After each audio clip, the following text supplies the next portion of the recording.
So we have another by-election that is going on that is coming up from Baringo seat. It's an interesting by-election because it's in the stronghold of UDA party. At the same time, it's a region that Baringo, to be specific, it's a Kano region, but we've seen politics play in the last few days. However, we're not going to dive into that politics now. We want to dive into something interesting. The Baringo seat has brought in very young people. Yeah, the people who are aspiring to be senators for Baringo. The list is growing. The list is actually big. We have nearly, if I can check, nearly 10 candidates. I'll confirm the list when I deal with the entire Baringo by election. But on that list, we have one interesting character, one interesting person who is coming in. His name is Samuel Letasio, coming in and trying to get the Baringo county seat. So it's a good place to see very young people getting into politics and getting into these big seats that have been set aside for the old people for a long time, and they're trying to bring that state protest into the ballot. So we are seeing interesting things now. Of course, we'll also be looking at other by-election to see how the young people are in there. I'm interested to see how young people are getting politically charged and getting involved into politics, because they are the majority, and if they can use their numbers to get political power, it will be something very interesting. So Samuel Letasio is a Gen Z candidate, and he's vying under the Kenya Moja movement.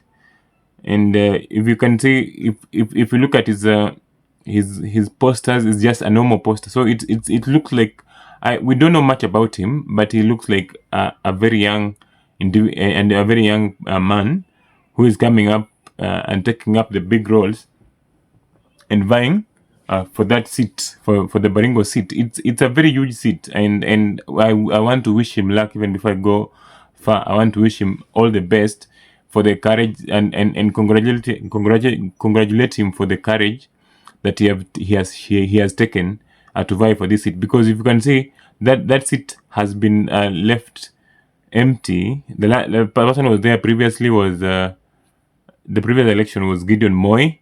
Then Gideon Moi was lost to Cheptumo, and Cheptumo, I believe that's the name, William Cheptumo. And when William Cheptumo died, now the seat remained vacant. So the UDA candidate for this election in Baringo, who this Gen Z is going after, is the name is Vincent Chemitei, I believe Vincent Kiprono Chemitei. So he's the person, the main contender, because Gideon Moi backed out of the race and decided to support the UDA candidate. So it means the Gen Z candidate, this one Gen Z candidate, he's going to battle out with the money bags, the UDA candidate, and it's an interesting by-election that I believe all of us should be interested to watch. Should all of us should look at it, or especially the young people, and also those who are aspiring to vie in future or in 2027. It's good to go back and look at the pattern. How are the young people being accepted, and to the normal voters, because the people who vote the most are mostly women and people who are at least who are let's say from 40 going for or onwards. On this in the previous elections, the young people are not voting. Yeah, so it'll be interesting to see how young people will turn up for this for one of their own, and how they will transform the street protest into a ballot. Because even if you can remember, during the 2024 finance bill protest, Baringo was also Baringo also experienced a protest. Young people went out to protest against the government. So, as the government has grown more unpopular among the people, and Ruto is increasingly being very worried about 2027 election, it will be interesting to see how young people respond back to his timid to his politics. How young people are going to respond politically when it comes to an election. And these politicians, what they usually know that young people don't like participating in an election, even starting from uh, even aspiring, even going to counting votes, supervising, educating people. Young people often take a back seat. But the 2024 protests actually showed that young people are willing to take political power, are willing to take power back to themselves, and they are ready to change the country. So when it comes to Baringo and Samuel Letasio, it's a good point for us to internalize and study what it really means for the young people. And the good thing is also coming in as an independent candidate. So it's good to see how is the country really ripe to accept independent candidates. Is the country ripe to in even the Rift Valley?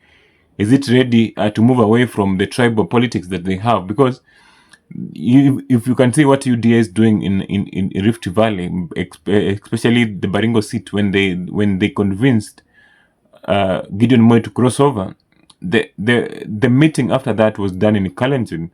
The president spoke in Kalenjin, Gideon Moy spoke, and it was nearly a Kalenjin elder meeting.